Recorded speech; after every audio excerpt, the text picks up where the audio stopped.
Well, good morning, good evening, good afternoon, wherever you're joining us from. Welcome back to Creation Conversations as we're dealing with this dinosaur, dragon, whatever you want to kind of call it, topic. It's kind of changed once or twice as the team has been discussing, and it's actually, we try and make things a little bit sort of relevant, present times, current issues. So we're actually going to be dealing with something which is very much in the forefront of news, both in the secular world and, surprisingly enough, in the creationist well, which is the topic of feathered dinosaurs, among other things. So that's going to be our main topic of discussion this evening: dinosaurs and feathered dinosaurs, and are dinosaurs birds, and so on and so forth. So I'm very much looking forward to getting our teeth in tonight, and we've got the whole team with us here as well. We've got Craig, Glenn, Don, and of course Sam. So it's great to see everybody. Why don't we just quickly whiz around and see how everybody's doing, see what everybody's been up to, and then we'll get into some ministry reports. So how are you doing? Yeah, good, thanks.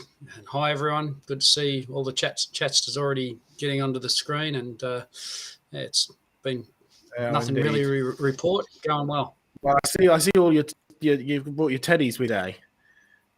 Oh, yes, we had those just come into the museum this week. So we sell a few of those out of our little gift shop, which is good. Pretty Fantastic. Cute, most of them. Fantastic. Indeed. Glenn, how are you doing over in the States? Doing great. Just got back from a week-long trip and doing really good. Good stuff. Good stuff. Diane, how are you doing? I'm all right, thanks. And it's good to be here again. Looking forward to an interesting presentation. Yeah, we certainly have an interesting presentation. And I guess I better tell you that most of us have been so busy with ministry, we don't really have too many ministry reports. But I'm going to kick off with something we've been doing, because next week I won't be here because we'll be shifting fossils starting Friday to our museum site. A little bit more of that later. But it brought up just a pragmatic issue, which I can relate easily to our section tonight. Give me a few muscles here. By the way, aren't you grateful the lights are actually shining on that, because I spilt my coffee all over the desk beforehand. So my main light is down. This is a nicely entombed. Do you see the ceratopsis in there? Now, it's got nice perspex glass. It's only a cast. But you say, why have it in such a fancy box? Well, there's several reasons. One is that the kids can't touch it. Second is the kids and the adults can't steal it. Yes, that's if you're trying to do a creation type museum or creation type display, we have a nice handle on the top so I can pick it up. And like, I've got a school coming up next Wednesday all day. Now, I'll have lots of fossils there, but they need to be unstealable. I know that because, you see, it cost me a fortune. One lecture I gave to a university here. I won't name it in case they decide to sue me for slander or something. But in reality, this university didn't like creationists coming. But because the club in the university asked us to attend, I came along and I bought my fossils, including a trilobite that big. Wow, one of the magnificent specimens that I had. And I actually turned around to answer a kid's question after the main lecture was over. Oh, by the way, we know this university was very antagonistic because it was our first humanist university set up in Australia. They believed man was innately good. And if you spent enough money and had enough carpets, then the kids would turn out wonderful. But what always amused me is I went into this university and the data projector was chained to the wall. Oh, by the way, that's what I should have done with my fossil. They didn't really believe man was good. The evidence of the chains told us they knew that man left to himself would end up doing bad things as well.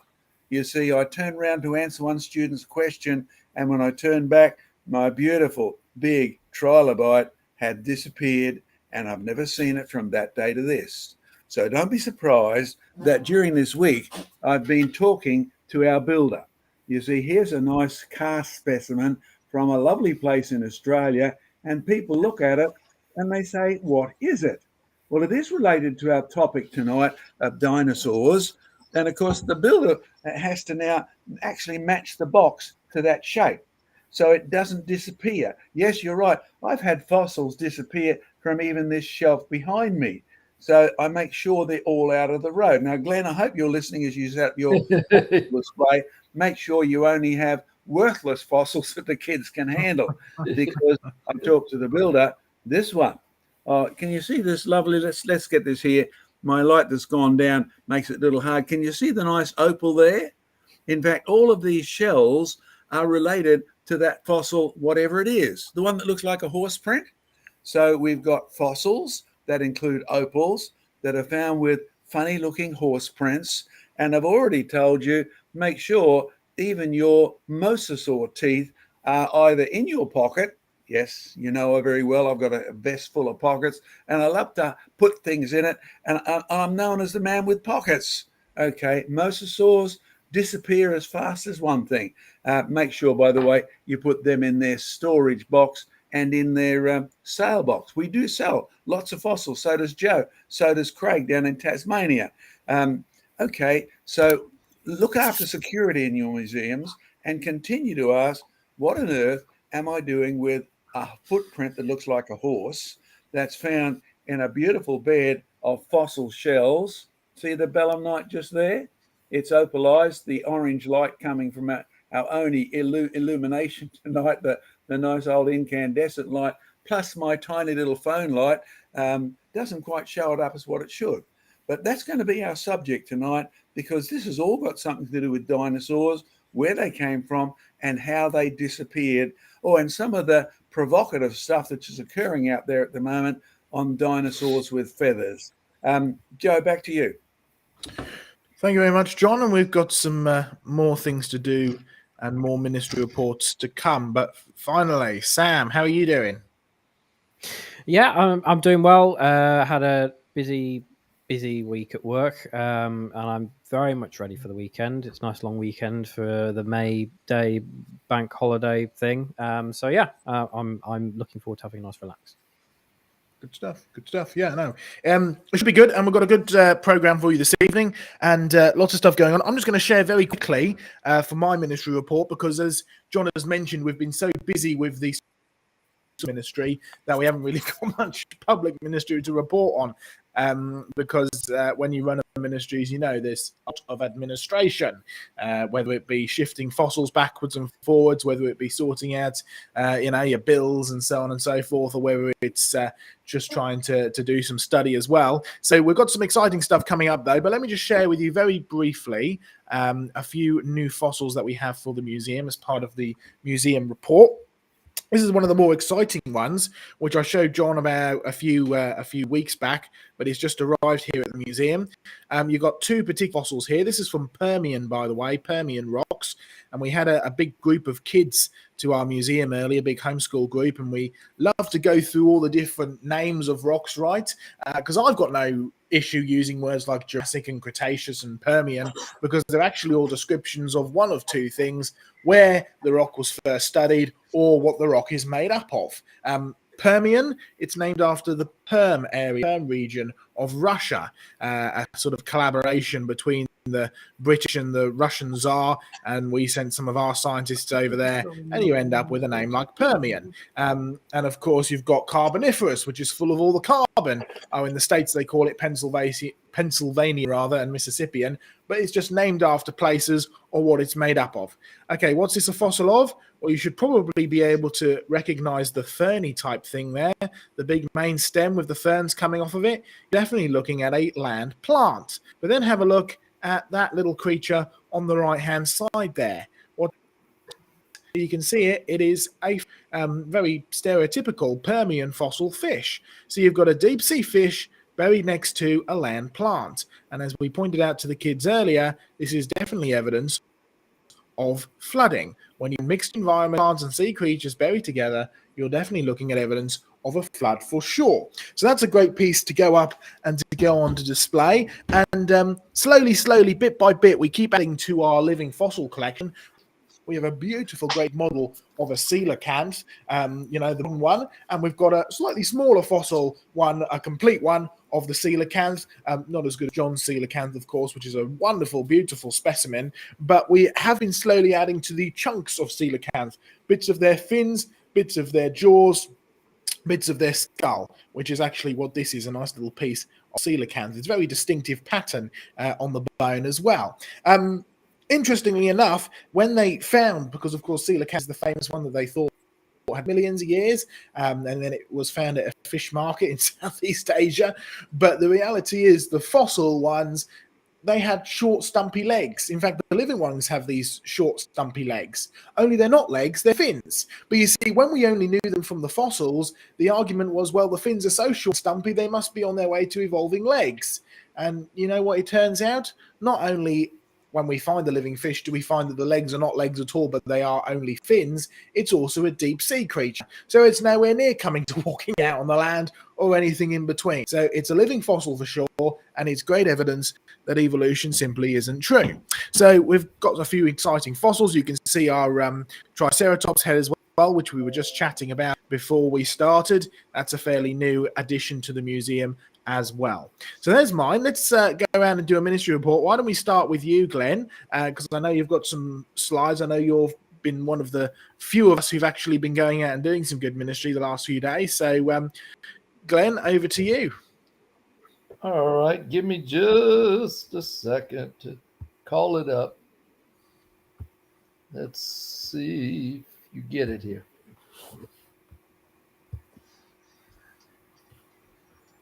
Come on.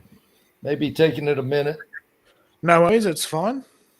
Let's say, well, while you're doing that, then let me just show you one last quick fossil, which I wasn't going to show. We were having a bit of debate about this, but it's semi-related to what we're talking about here. It's actually, I can't quite get into focus, and we tried doing it earlier. I'm pretty sure it's one of those little stromatolites, and this came from our recent field trip to Hunstanton. You'll find at the top of the red chalk, just as it borders the white chalk, you tend to get these little stromatolite type things. And we talk a lot about stromatolites in creation research, but the one thing that they certainly are, amongst all the other stuff that we can discuss about them, is indeed living fossils. They're supposedly one of the first organisms to have ever evolved, and yet nearly 2 billion supposed years later, they're still around today. So no evolution there. In fact, I love to remind, and we reminded the kids here today, if God says something once, you should really pay attention.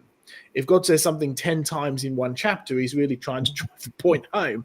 And 10 times in Genesis chapter 1, it says that God created living things to reproduce after their own kind. So don't be surprised that that's the evidence that we see in the fossil world and in the real world and in the living world today, is that creatures always reproduce after their own kind, whether they are ferns, fish, coelacanth, or stromatolites. Glenn, do you have you have your presentation up and running now. So let me just stick that up for you there, and let's over to you.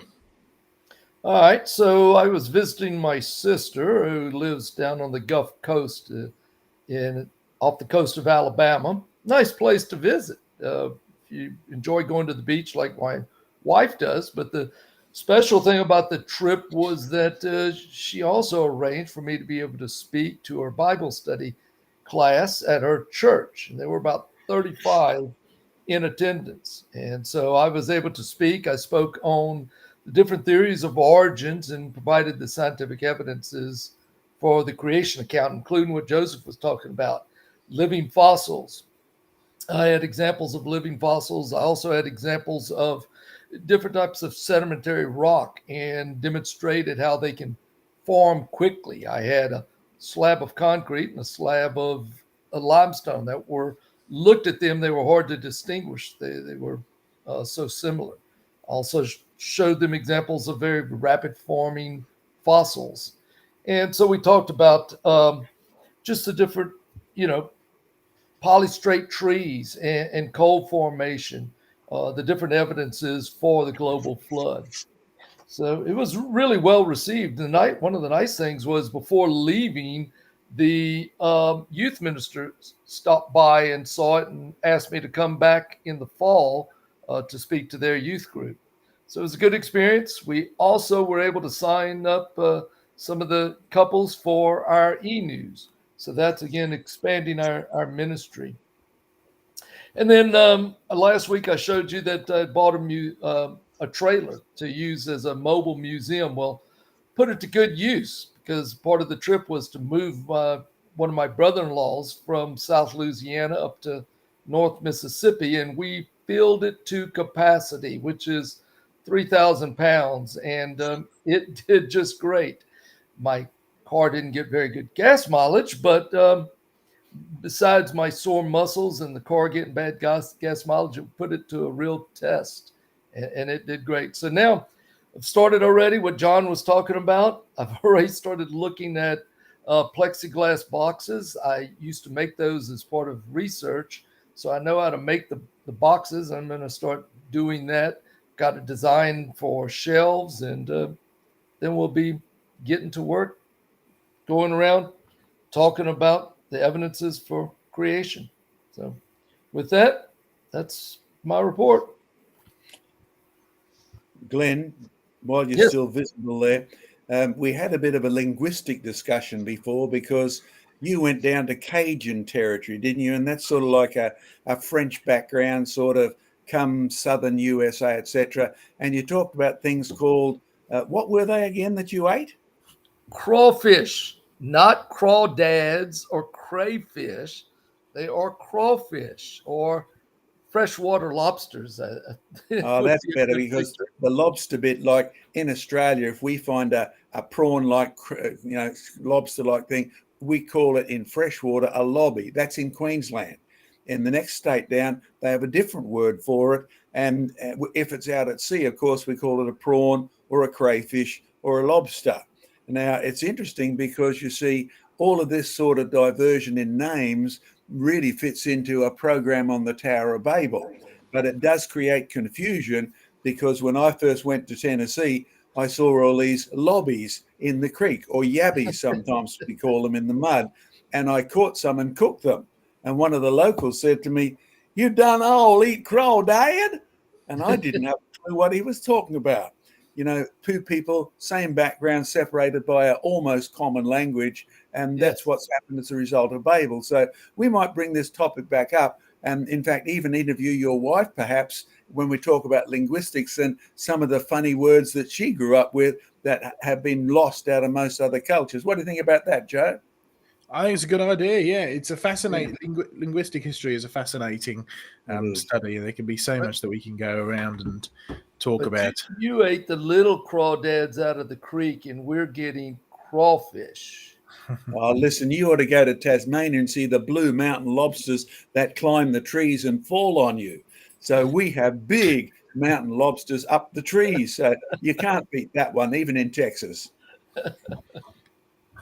Good stuff. Good stuff. Right. Let's move on around for ministry. Craig, I'm not sure. Do you have any brief ministry reports, or shall we go on to John? A couple of comments. We've got a field trip we're planning for later in May. If anyone's in Tassie and wants to join on with us, going up to the Highlands around the Bronte Park area, hoping to have a bit of a fossil hunt up there. So just get in contact with me if you're interested. Just a couple of things through the week as well. It's interesting who we come across at the museum at different times. You see a whole range of people with a whole range of attitudes. I guess you might be seeing similar things, Joe, coming through your museum. But on the Monday, my wife was manning the museum, and a gentleman came in who was absolutely seething with anger to see that we even existed, that there was such a thing as a creation museum. And he pointed to the neighbouring attractions, Seahorse World and Platypus House, and said, "How dare you sort of situate a museum in between these fine examples of scientific endeavour?" And little did he know that he was speaking to the senior biologist of Seahorse World, who is my wife, Rochelle, and he didn't give her a chance to get a word in edgeways, and then stormed out. So that was one. And then just yesterday I was down there, and a lady came in and was going through the museum, and she loved it. And she was a university student back in the 1980s at Darwin University in Northern Australia. And she said she became a Christian as a result of studying biology. and they were teaching RNA about RNA and DNA and so on. And she just found the complexity so intriguing that she started to investigate the claims of Christianity, in particular because the lecturer said to some other Christians in the class, you're not going to pass this course if you don't keep your views quiet on creation. So she sort of reacted to that and thought, well, why would he do that? And became a Christian. So I thought that was really interesting to have such contrasts in the week of people's reaction to the subject. Apart from that, I'm speaking at Roland Gospel Hall this Sunday, if anyone's in the area and wanted to come along. That's nice mountain views in the background, isn't it, Craig? Oh, look, Mount Roland's one of the most beautiful mountains you'll find anywhere, but one of the best ones in Tassie. Yeah. You can even see the Permian unconformity there, if I remember correctly. I'm not sure about that one. Yeah. No, probably. Good stuff. All right, John, over to you for ministry and report. Okay, well, as I said, we've been busy shifting stuff across to the museum. Got a couple of big days coming up on Friday and on Saturday. I was just talking to one of our volunteers, and I hope you heard that word, volunteers. Any of you live in the southeast Queensland area, our new museum certainly does need volunteers. Yes, we're only set up on a part-time basis at the moment as we move everything from where it's been stored for up to 50 years over to our new big storage space, but we need more than 1 or 2 or 3. One of the farmers who 3 weeks ago, when we had our first opening session, he volunteered. So I rang him up and I said, are you free this week? And he said, yes. I said, what can you bring? He said, I've got a big 4-wheel drive and I've got a trailer. And I said, well, what have you got that we can put fragile fossils inside? Not just a farm truck, something covered up. And together we spoke through what he could bring down and how many muscle power, how many brothers he's got that could come down. And so that's what's happening this week. We're shifting stuff, but pray for safety, because I remember, I think it was someone called Joseph Hubbard who was helping us shift our nice big fossil jaw across to a church for a display, and somebody tripped and we just about dropped it, but we did damage things. So thank you, Joe, for your skills in being able to repair it. But we do want people who actually are willing to work, not just look. We do want people who are willing to donate, because the museum doesn't run on just fresh air. So if you want to donate to our project that's here in southeast Queensland, look up our website. There are many ways for you Aussies to donate. So I'd encourage you to do that. And if you're actually in the area, let us know by email that you want to become a volunteer to assist with all the behind the scenes jobs. You'll probably never get public applause. No one will know that you ever did it, except for the Lord. And there's one other thing. Our evidence news has been mentioned by Glenn. Can I encourage those of you who just watch Creation Conversations, but you don't get our regular mail outs? Well, semi-regular, I guess you'd call them. We've had a bit of a glitch in the last couple of weeks because our chief mailer outer has been way in the outback of South Australia at an old uranium mine area. So we're looking forward to some of the specimens that we get back from that. Just arrived back last night. And so our evidence news will go out again this week. So if you're not on that, then go to our website, creationresearch.net, and sign yourself up onto our MailChimp list to receive our evidence news. Okay, I'd encourage you to do that. In fact, Diane, I know you've done this before, but what's actually coming up in this now delayed evidence news poster that you and I have been sort of sitting looking at for a couple of weeks now? Oh, well, you can find out about the oldest bat. That's not a cricket bat or a baseball bat. It's a flying bat, except that this one's not flying. It's dead and buried. So yes, that's the sort of thing we write about. And we've got an interesting comment about whether creation evidence is ambiguous. And I can't remember the other thing. I'm sorry. Well, just some good news for you. Yeah, I know it's 3 weeks since we did this, but you know how we lost the ambiguous article, the updated one? Well, I found the updated one yesterday. So good news, Diane. We'll have the full one, and there are groups out there promoting God made the creation ambiguous, so you couldn't be sure of his evidence and existence just from the creation, and the evolutionists do have a point. Well, we really squashed that on the head. So, Diane, expect to get the full text of that in the next day or so before we send it out next week. Good news, the delay was really profitable. Back to you, that's Chad. good. Yes. Our other story actually is about meteorites and Earth's water. So we do cover life, the universe, and everything. So whether it's meteorites or buried bats or everything in between, you'll find all sorts of things in the newsletter. Great stuff. That's brilliant. Wonderful. Right. Well, looking forward to all of that. John, your PowerPoints are for your presentation section, are they not? They certainly are. So let's well, let's get them up then. Get over to those. Okay. So, all right, Joe, I've lost it again. Now go go down to the bottom of the. I've got them over here. That's fine. Go down to the bottom of your page. Click on your PowerPoint. Yeah, and then they should all be there when you've clicked on your PowerPoint. Okay.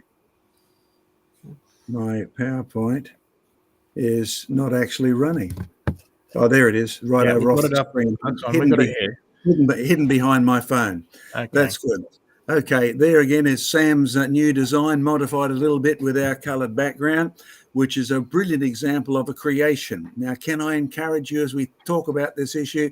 Everyone can recognise a creation, both ours as well as God's. That didn't happen by itself.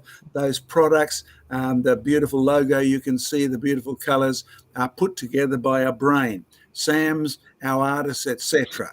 So our subject never apologises. Our ministry never apologises by telling you Romans chapter 1 and verse 20 is 100% true, and there is no ambiguity about the subject of creation. Okay, we are setting up as a group around the globe various creation discovery networks, swapping materials from one to the other as soon as we sort of get that network set up, but it works brilliantly. You heard Glenn admit that he's got some of my fossils before. That's fine. We've got some of Joe's and all of that. It works really well to show people. So make sure you're on our mailing list. You'll be up to date on when Glenn's in your area in the USA, up to date on what's happening at the Tasmanian Museum. And remember, we shared a couple of weeks ago, a businessman had offered us free use of all the office space in his building to start up our new museum. Just very, very encouraging. Our storage space is now on the right-hand side of number 9 there, and it's fabulous to have a place to store millions of fossils. And there's our theme for this museum. Museum, M-U-S-E, means to think. So there's a very good verse about what museums should exist for. And the first ones did, to get you to think about the work of Jesus Christ. The first scientific papers, Isaac Newton's. If you read the Introduction to Principia, you'll find that it's all about to the honor and glory of Jesus Christ. Well, we're encouraging you. You want to come to our museum? We will make you think, and we are trying to get his mind in you. Yes, we've had homeschooling groups there, and you see the guy leaning over? And that was the point where he offered to help us build new Perspex cases and to be associated with the ministry. Great. We take all volunteers that we can. Fossil skulls, homeschooling groups answering questions about them. No, we don't take the tack of telling you what to think. We give you Q&A sheets and we make you think. Yeah, I know it's much easier to watch the Flintstones or the stuff on TV where you don't have to think. But in reality, you come to our museum and we will make you think about the evidence, because the Bible's emphatic. The evidence points clearly to Creator and creation. Yes, we're going to be talking about this guy tonight. There's one of our casts. No, the arms belong to Dr. Diane Eager. She may be a member of our cast, but she's holding up a cast of a velociraptor. And on the right-hand side is a roughly pretty well accurate size of Velociraptor real. There's Dr. Dianiga holding almost a 1-for-1. This came out as a toy. If you are looking for it at the moment, I'm not sure it's been a really good seller for Amazon, but you can find lots of them at fairly reduced prices now. If you're running a creation museum, grab them while they still exist and don't go out of print. Why aren't they popular? Well, the ones in the movies, Jurassic Park and all of that, were much bigger than that. But the evidence, well, this is just about to arrive in Australia. That's a Velociraptor, a cast. Several things you can figure out from him. He's not big. He's only the size you saw in Diane's lap, and he drowned. You see his tail bent up and his skull bent back. Any reptilian creature with a long enough neck, or a bird with a long enough neck, and any creature with a long tail, if it drowns, that's what it will do. Take up that cast shape. And you're right. We're going to be talking about fossil velociraptors tonight, and did they have feathers? But I'll save that for a little bit, because Joe and Diane will bring that up too. But there's no doubt about it, whenever you find a dinosaur or a reptile, a lizard, or even a bird where its neck is burnt back and its tail, short or long, goes like that, you know it was drowned. The experiments have been done. Rather gory experiments. If you want to look them up, they're filed on our website. But in reality, that is the result of drowning. But there's one thing the papers don't mention. If you want to actually preserve the fossil in its drowned state, you have to bury it totally in just a few minutes. Because if you don't know it, when you are dead, your muscles relax. That sort of shape is only possible while your muscles are tensing, and that's what happens when you've got a long neck. So that was not only drowned, it was buried real fast. And this will be coming up as the issue tonight. Yes, there's our movie size Velociraptor. This is the one that will come up quite a bit tonight. But there's our sort of cartoonish question the Velociraptor is asking one of our helpers. Yes, hint, hint, wink, wink, nudge, nudge. If you want to be involved in what we're doing in Southeast Queensland, then number one, you can actually put yourself down as a volunteer. Email us at info@creationresearch.net. Or if you're at a distance and you can't come, why don't you get behind it and support it? These fossils, these replicas, actually do cost us a fortune. Either if we travel to the USA or Alaska or whatever and dig them up, you should see the shipping bill these days. Now they want to give me feathers, big galahs. Oh, sorry, there's one of those words from Australia that doesn't exist outside. A galah is a sort of a feathered cockatoo that rants and raves all the time. It's a noisy guy. It seems to be all he does is squawk. And there's one of our helpers. Now they want to give me feathers, big galahs, eh? And very soon we should see this specimen in our new Creation Research Museum. There's the next model. Can you see the feathers there? Now, Joe's got some very good comments. Diane's got some very good comments coming up on the whole issue of dinosaurs and feathers, because there's a group out there, the new creationists, who are pushing for dinosaurs with feathers. I wonder what's wrong with this. Is there anything right with it? Well, our homeschooling group, they love the fossils. Oh, you can see the cases? Yes, they've all got handles. Yes, we can take these down and move them over to schools this week. But in reality, they are all unmovable by the kids, even with the handles. That's why they're there at eye height rather. Can you see the fossils? And the kids get to discuss them. See that sheet in the girls' hands? We don't give them the answers. We give them the questions, and we make them think. Can I encourage you, those of you who are doing creation displays anywhere, don't tell people everything, because then you have no idea if they understood it or not. Ask them questions and see if you can get the answers from them. Because since the Bible said the evidence is actually self-evident, everybody can see it, everybody can know it, everybody can understand it. Romans 1:18-20. That means even the atheist knows. That's why that guy who visited Craig's museum was absolutely angry. That's why the girl who became a Christian by watching David Attenborough, quote unquote, this is what she shared, David Attenborough's filming was so beautiful, I was amazed at what actually exists out there. And then it was so beautiful filming and such detailed stuff, I couldn't believe the stupid things he said about it. So I became a Christian. The evidence is self-convincing. Well, there's one of our volunteers, whatever her name is. Karen. Yeah, Karen, that's right. And Karen is, she's really great at handiwork and all sorts of things. And the end result of volunteers is to get, well, that was our first wall that we put up. I'll tell you what, the evidence is great. At the present time, our museum is open only by arrangement because we've got day 2 coming up for all the general public. But in between, if you're a homeschooling group here in Southeast Queensland, like the group that rang me this week, you have to arrange a time to come so we can allocate staff. We've got staff up at Jurassic Ark. We need staff down here too, all volunteers. But at the moment, if you're in homeschooling, you can visit by arrangement during the week. So get in touch with us at creationresearch.net. Get in touch with us at info@creationresearch.net or phone us up, and the phone numbers are on the website. Well, that's our next topic. Joe, if you'll cut my screen back off and I'll come back to you.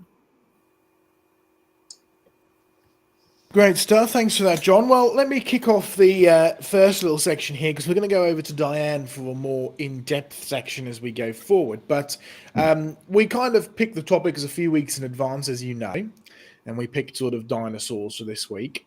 And as we get closer and closer to the time when we're doing this broadcast, when we're doing the topics, we start having a bit of discussion amongst the team as to what we specifically want to do, unless we've already picked a very specific topic. And something which has cropped up more regularly in the last few months than really ever before is this concept of feathered dinosaurs. Now, we've dealt with feathered dinosaurs many times before in creation research, particularly on the Q&A site, as well as on the fact file. So you can find both of those if you go to creationresearch.net, click on Q&A or click on fact file, and there's a whole host of resources out there on feathered dinosaurs and the like. However, the thing that's always been consistent about them is that they've almost always been reports on or questions based on secular academic sources. There's a number of scientists out there that purport that dinosaurs evolved into birds, which is not a new idea in the slightest, and these are supposedly backed up by feathered dinosaurs. Now, feathered dinosaurs have an interesting history. If you look back through time, just 3 years after Charles Darwin published On the Origin of Species, they found a certain bird from the Solnhofen in Germany. It became known as Archaeopteryx. Interesting bird, and you'll find that it was certainly agreed upon being a bird by people like Sir Richard Owen, but Darwin's bulldog, who was Thomas Huxley, he ended up arguing that perhaps it was a transitional form between a dinosaur and modern-day birds. And then he wrote a book all about how dinosaurs evolved into birds. And he wrote a book showing comparisons between reptiles like the dinosaurs and birds. In fact, this was only 9 years after Charles Darwin had published On the Origin of Species, so it took off pretty quickly. And in there, he took examples of small dinosaurs and their skeletons and drew feathers on them. Now, there was no evidence for feathers on these dinosaurs at this point, but it just shows you how old an idea this is and how it really was sprung out of this idea of evolution, the idea that dinosaurs evolved into birds. And Thomas Huxley basically fabricated feathers on dinosaurs in the drawings in order to show how they could be similar and therefore in this ancestral line. Now, bring you up to the present day, and I've got two commons, which I'm sure I've mentioned before, but John was telling you about this Velociraptor cast he's getting. Well, I actually know the guy who made the cast, and I spoke to him because he's got another cast which is covered in feathers. It's a skeleton, brilliantly cast, but it's got feathers on it. And I said to him, is this based off of a real cast? Because I didn't think there were any velociraptors with feathers. And he said, oh no, we couldn't find a velociraptor with feathers to cast, but so many people were requesting feathered velociraptors, we just had to carve the feathers right in there. And then you get this wonderful cast. Now, what's the difference between that and what Thomas Huxley was doing when he was fabricating feathers? The answer is not a lot. Both of them are fabricated. Both of them don't really have any evidence. And both of them were what people kind of wanted to hear. It became very popular. It was a great idea, this whole evolution side of stuff. Now, if you go onto the fact file and if you go onto the Q&A site, you'll see questions about feathered dinosaurs there. And Diane is going to be dealing with the topic of feathered dinosaurs in a little bit more in depth in just a moment. But more recently, what we've found is there is a new group, as John mentioned, a group which we haven't really dealt with much before, particularly when it comes to things like feathered dinosaurs, because most of these discussions that we've had over the years have come from secular academic sources. But this is coming from a group of, well, they're calling themselves new creationists, and they seem to be fairly focused on a number of interesting ideas. Some of them promote that there are multiple species of human. Well, we dealt with that a couple of weeks back. Some promote that whales evolved from land creatures, or changed very, very quickly from land creatures, which had legs, into ones that didn't have legs. And this happened within just a couple of thousand years of the flood. Some people then promote that God used natural processes to create, but he supernaturally sped the processes up into just 6 days. Lots of interesting ideas that we can spend a lot of time talking about. But one thing that seems to be coming up over and over again is this topic of feathered dinosaurs. Now, there are varying ideas amongst the new creationists as to what these feathered dinosaurs consist of, or how far they really go when it comes to feathered dinosaurs. Some of them say that dinosaurs did have feathers. Others want to reclassify certain dinosaurs as birds. It's rather interesting when you delve down into it. And we're putting together a sort of an in-depth response, which will be published at some point in a little while. I'm drafting it up now. We're going to have Diane talking about feathers and all sorts of stuff. But I just want to tell you a title of an article recently published, which we'll refer to in this review kind of what the new creationists claim about dinosaurs. The title was called Velociraptor, a Feathered Fiend. Now, it wasn't posed as a question, it was posed as a statement. And in fact, the article went on to describe Velociraptor as a feathered fiend. Now, there are two major issues just in this title. I wonder if you can work out what they are. Well, the first one is the feathered, which we're going to talk about today. We're going to talk about, is there any evidence of feathered dinosaurs? We're going to talk about what is the grand total evidence for feathered velociraptors or Deinonychus or any other of these creatures. And the reality is there really isn't any evidence. It's a purely evolutionary idea based off of the necessity for dinosaurs to be feathered in order to make them one step closer to evolving into birds. So first and foremost, it's a secular idea, and there really isn't any evidence for it anyway, which we'll talk about more in depth in Diane's section. But the second issue is the fiend. Fiend? Well, in Old English, you'll find that the word fiend is used synonymously with an evil spirit or a devil. And it really doesn't have much better connotations today. A nasty, evil creature. In fact, the article goes on to talk about how this creature was designed with a great big hooked claw for pinning animals down so it could eat them, for hunting, with sharp teeth that move together in packs. Now, this is coming from a group that call themselves the New Creationists. Creation? Who did the creating? Jesus Christ. In fact, that's what they believe. Okay, what did Jesus Christ say about his creation? Well, quite a lot of things. Number one, in the beginning, everything was very good. Now, what does good mean? Because you and I, we use good as a moral word today, and it is that, but it's so much more than that. Good meant that in the beginning, animals didn't eat meat. They didn't eat anything other than plants, because in Genesis 1, chapter 30, it's all that God gave the animals permission to eat was plants. In fact, it wasn't until after the flood that the first permission is given by God for anything, including humans, to eat meat. Okay, that doesn't sound very fiendish to me, a plant-eating velociraptor. But you see, this is one of the biggest issues. We've talked lots and lots of times of this whole good to bad to worse. And I know we've done a couple of programs and creation conversations about it. This biblical concept that in the beginning everything was very good. The climate was good. The world was good. Creatures and humans only ate plants. And because of man's sin, the world had changed from good to bad.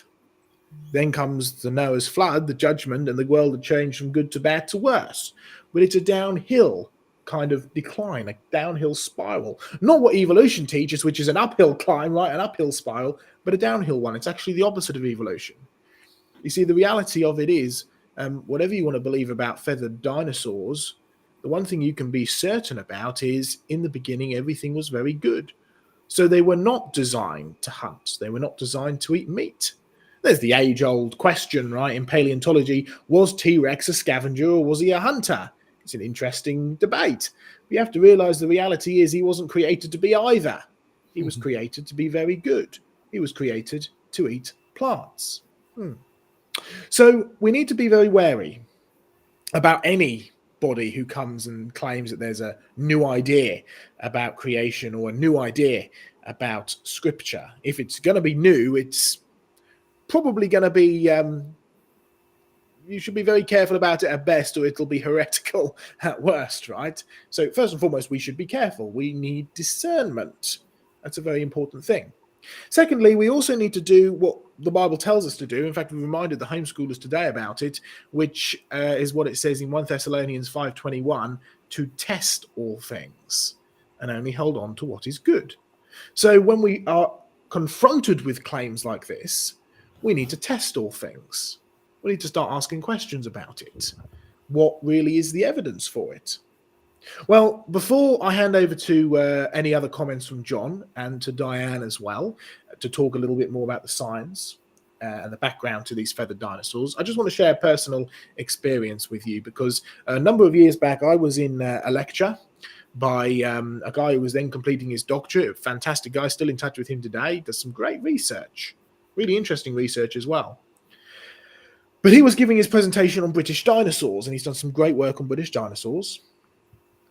And I noticed that most of his dinosaurs, including the large theropod dinosaurs, the T-Rex type dinosaurs, right, were covered in feathers.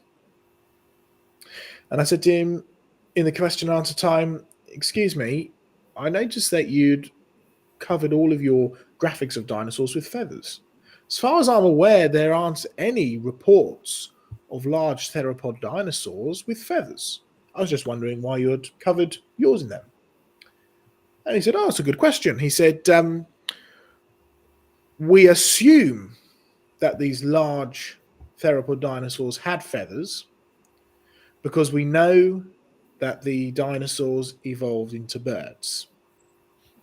Now, he's a great guy. He's a brilliant scientist.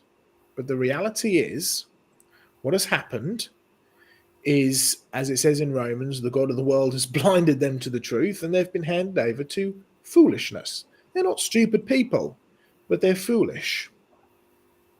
And so you end up building an assumption upon an assumption. There is no evidence that dinosaurs evolved into birds. There's plenty to the contrary. And yet, because of that assumption, which is taken as fact, you've built an assumption upon that. Well, at the end of the day, it's false science. And that's what Paul, the Apostle Paul, warned Timothy against. In the book of Timothy, it says, beware of false science. It will lead you astray. And it really is true. If you start on the wrong foundation with the wrong error, whether you're an atheist, evolutionist, or a new creationist, if you start with the wrong foundation, you'll end up getting wrong and more wrong very, very quickly. Further and further away from the truth and deeper into error. So a little warning. But John, over to you for a few more comments, and then we'll go over to Diane for her presentation. All right. There's an interesting chat going on about blood, warm-bloodedness and all of that. So I just need to bring our chatters' attention to the fact that you can have a reptile in the world today and you can look at its biology, its structure. You can have a bird and do exactly the same.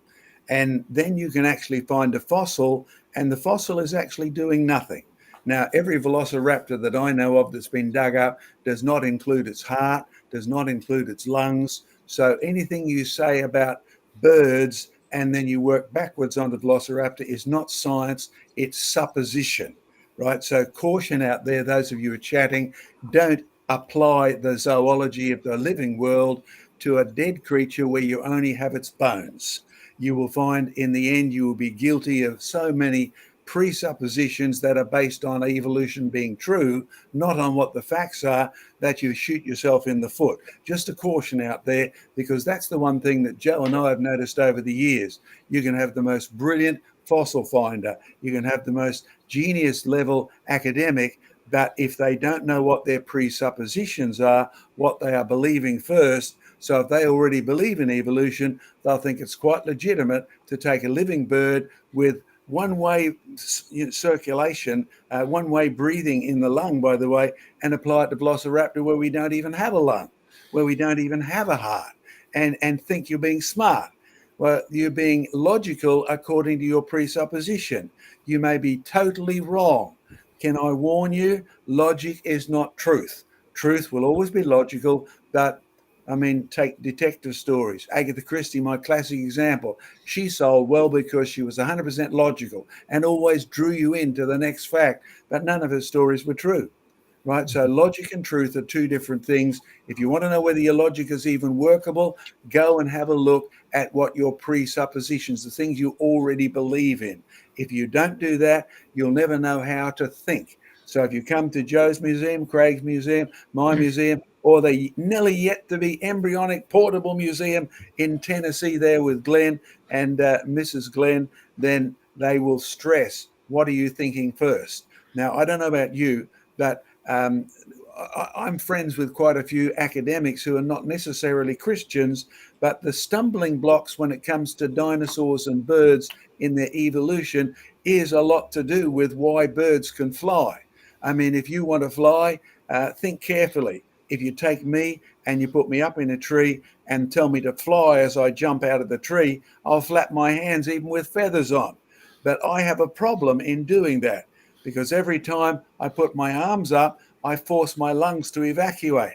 And every time I bring them down, I can push the air in and out. But the trouble is, the faster I do that, the more the air coming in actually meets the air coming out till I can't breathe anymore.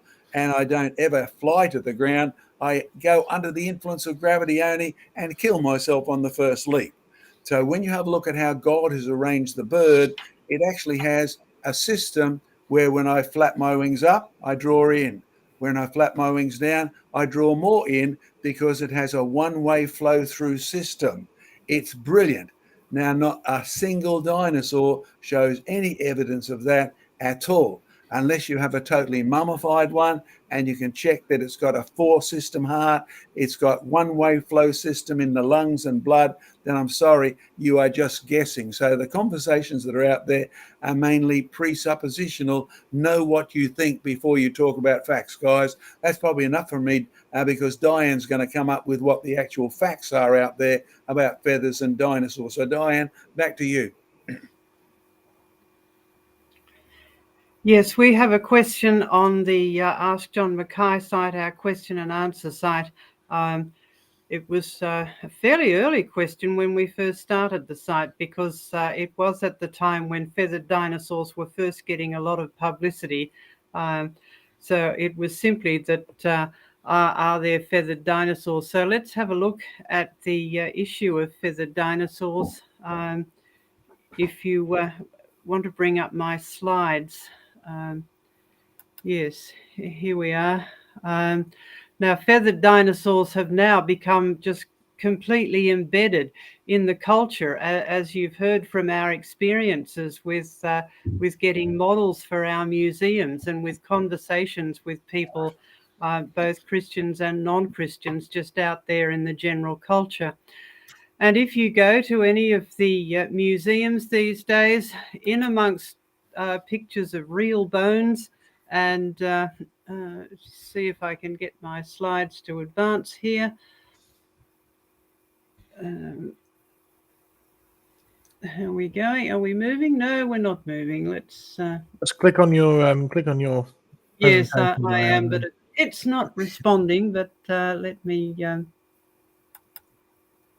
Here we go. There we go. Right. Yes, this is the Natural History Museum in London. But if you go to any museum these days which has a section on dinosaurs, in amongst the real bones and sometimes real pieces or really professional level casts of real bones and real dinosaur skin, you will find these sort of models which just look like giant, fluffy, cuddly toys. I personally think they look rather silly, but it's just become totally embedded in the modern culture that dinosaurs had feathers, whether they were big ones or small ones. This one, Deinonychus, name means terrible claw, but these things don't look particularly terrible. But as Joseph said in the beginning, dinosaurs weren't terrible. Even T-Rex wasn't. They were made very good. And on the topic of T-Rex, in the same museum, one of their restaurants is called T-Rex. And if you go in there expecting to see T-Rex, sadly you won't. If you can see through the door there, there's some sort of creature, and if you go inside, this is what it is, a so-called feathered dinosaur. Now, these usually have a mixture of things which are shaped like feathers, like they have on the arms of this thing, and then sort of furry, hairy stuff all over the rest of the body, which is sometimes referred to as dino fuzz. So in the light of that, we did get this question on our Ask side: feathered dinosaurs, don't feathered dinosaurs prove that birds evolved from dinosaurs? Now, sometimes we will get several questions on the same topic, so we will make up our own. We'll put that together for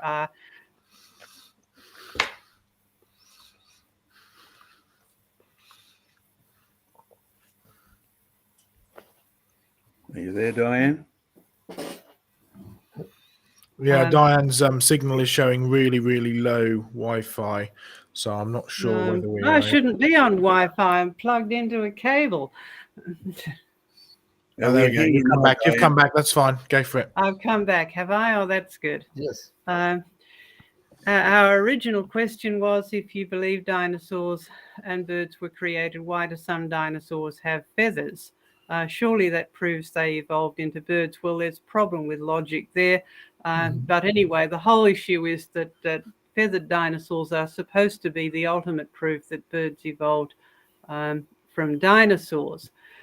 And so we always like to give value for money or for questions. And so you give us one question, we'll give you two back. As John says, we like to ask questions and we like to get people to think. So at our museum, you will get questions. You'll get more than two, actually, if you come to our museum. But anyway, so we have two questions that help answer this original question. And the things that you need to think about, remember the word museum means to think. We like people to think. So if you come to any of our museums, you will get opportunities to think and ask questions and talk to the people who are there as volunteers or as workers. But anyway, two questions that came out of, or that we think should be answered out of that question. And this is what you've got to think about. Are they really feathers, right? And are they dinosaurs? Now that matters as well. So let's look at the first one.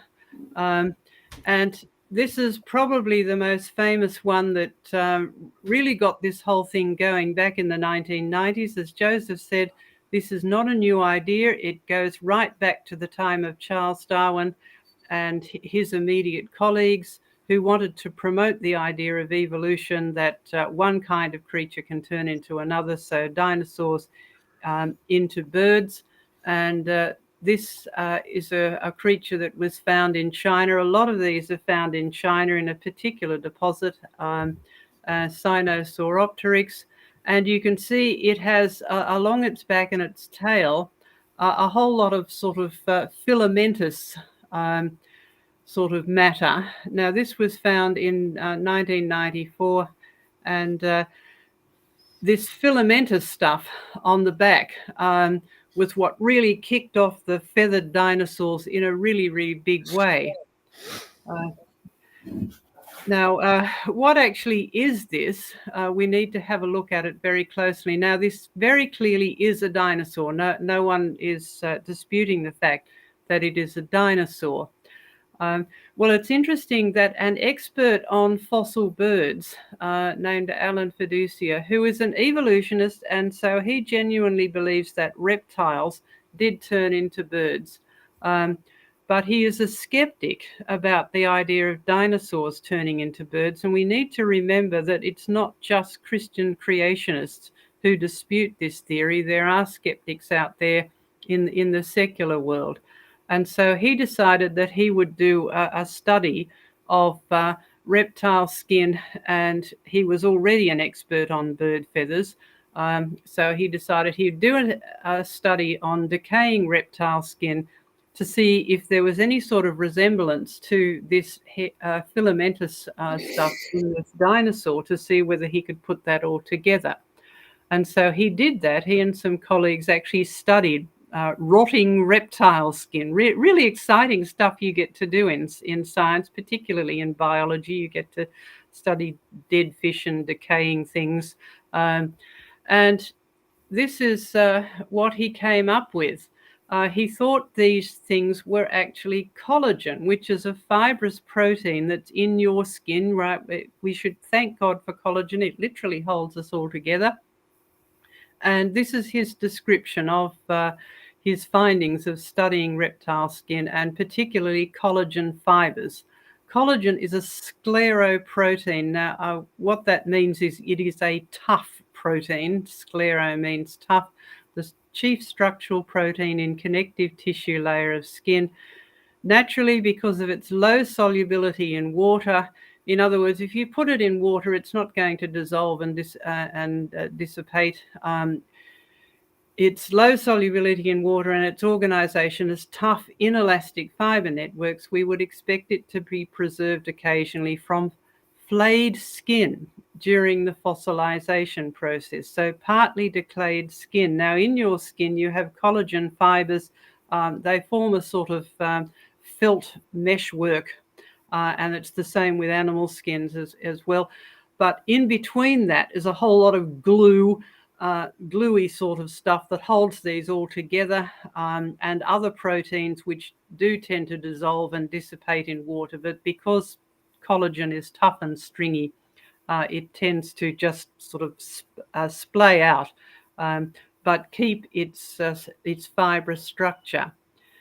And later on, he took part in a study which was published in the Proceedings of the Royal Society, and said the fibers show striking similarity. That's the fibers, sorry, of Sinosauropteryx. He studied these closely and said these show striking similarity to the structure and levels of organization of dermal collagen. So yes, there are filamentous structures associated with dinosaurs, but not feathers, just filaments.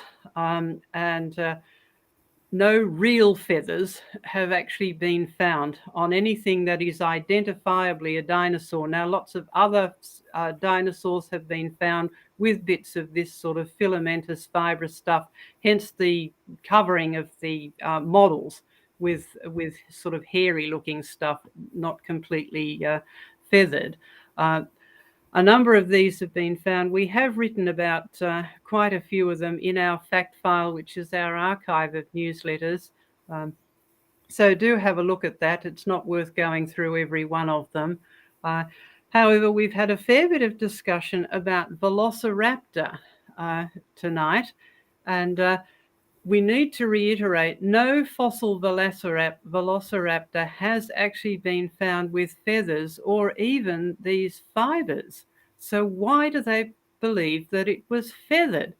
Well, it turns out that the evidence is not in the skin, but in its bones, in the arm bones, particularly a bone called the ulna.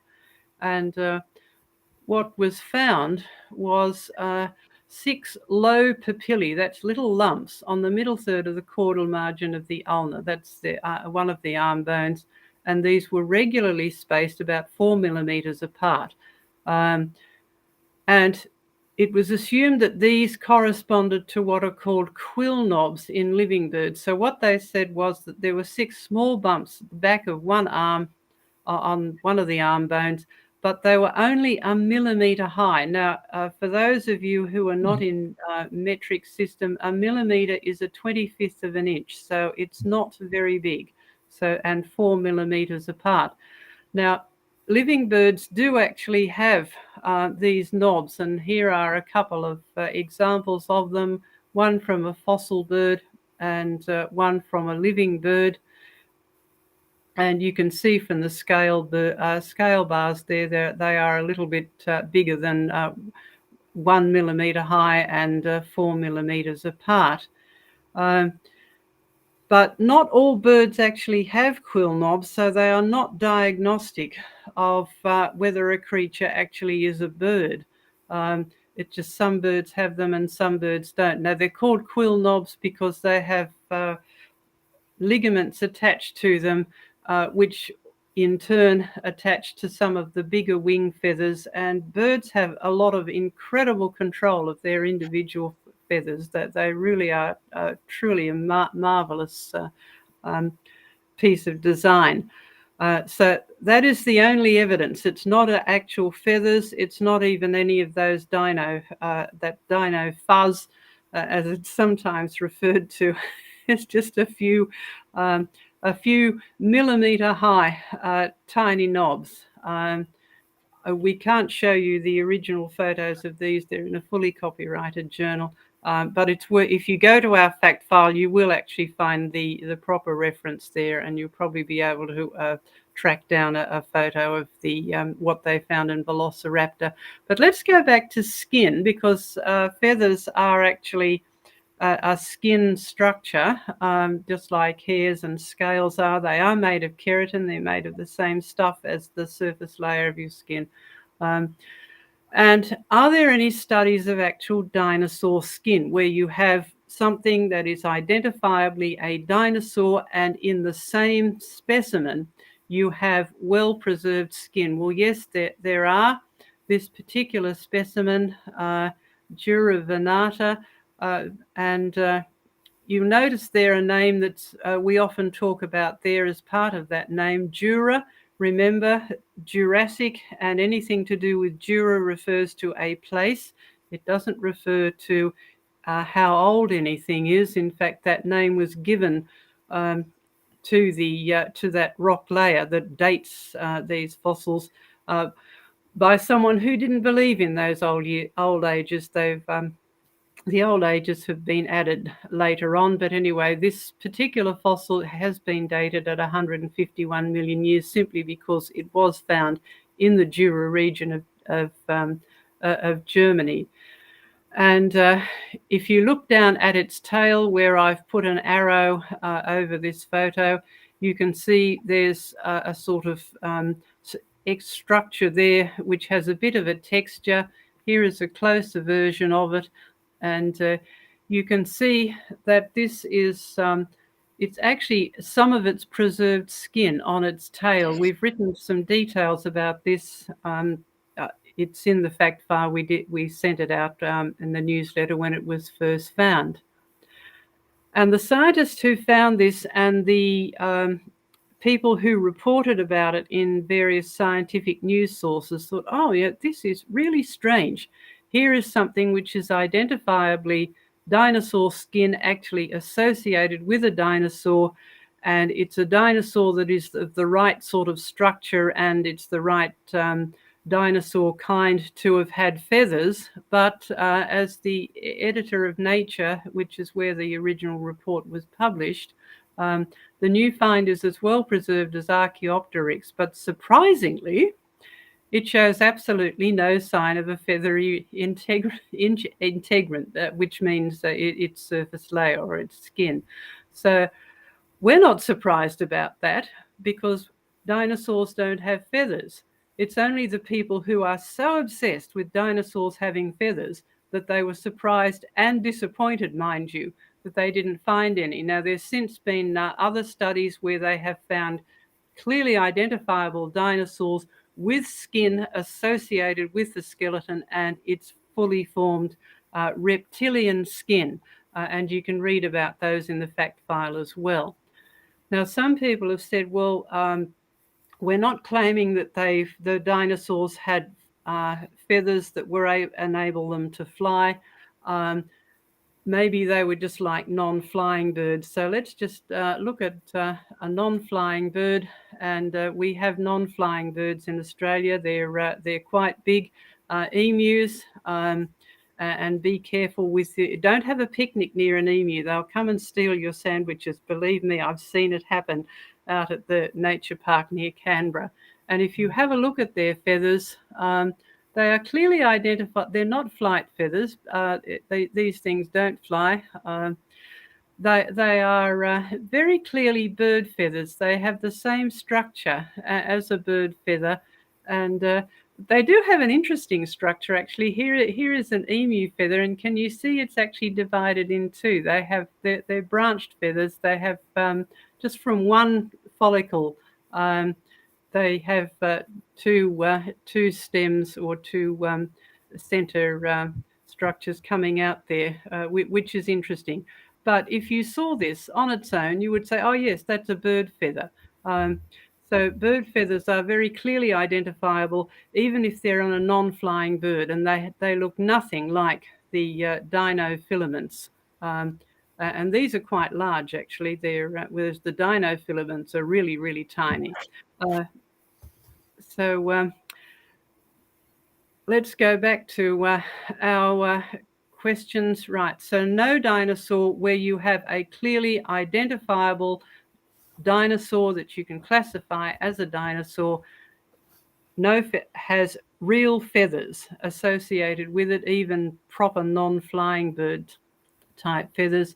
Where they have dinosaur skin, again clearly associated with a dinosaur skeleton, it is reptilian. It has now reptilian skin is not smooth, of course. It has scales and knobs and various excrescences, but the dinosaur skin, that fossilized dinosaur skin that has been found, is clearly reptilian. So go back to our questions. Are they feathers? Well, no, they're not feathers. Nevertheless, there are some odd-looking creatures in the fossil record that do have real feathers with the sort of structure that you find in feathers. They are not like living birds, but they do have feathers. And the most famous one of these is Archaeopteryx. So you need to ask the question, right, are they dinosaurs? Are these things that do actually have feathers in the fossil record that are not like living birds, are they dinosaurs? So this is the most well-known of these, Archaeopteryx. There are quite a number of specimens of these. I think they might be up to about 11. And it very clearly has fully formed feathers that have all the features of a modern bird that is a strong flyer. And it's interesting that even the evolutionists will admit that Archaeopteryx has all of the features of a flying bird, not only in its feathers, but now that we can do very intricate scans of fossils and actually see their internal structure, and they have actually scanned the head of this thing and looked at the structure of its brain case and its inner ears, and it is very clearly the brain structure and the inner ear structure of a flying bird, and that confirms the rest of the fossil, that this is a flying creature. It is a bit different from a living bird, but that just means there used to be more flying creatures than there are now. And again, that confirms what we've been trying to explain, that the real history of the real world is from good to bad to worse. That's not only a decrease in the size and complexity of individual creatures, but it's also just a loss of some creatures. It's rather sad, actually, that these things no longer exist. Be interesting to see them. Now, this is one you may not have heard of, right, called Caudipteryx. And we wrote about this when it first came out, but this was back in the 1990s, before we started sending out our email newsletter. we did send out at that time a print newsletter. We've been sending that out ever since we began actually with creation research.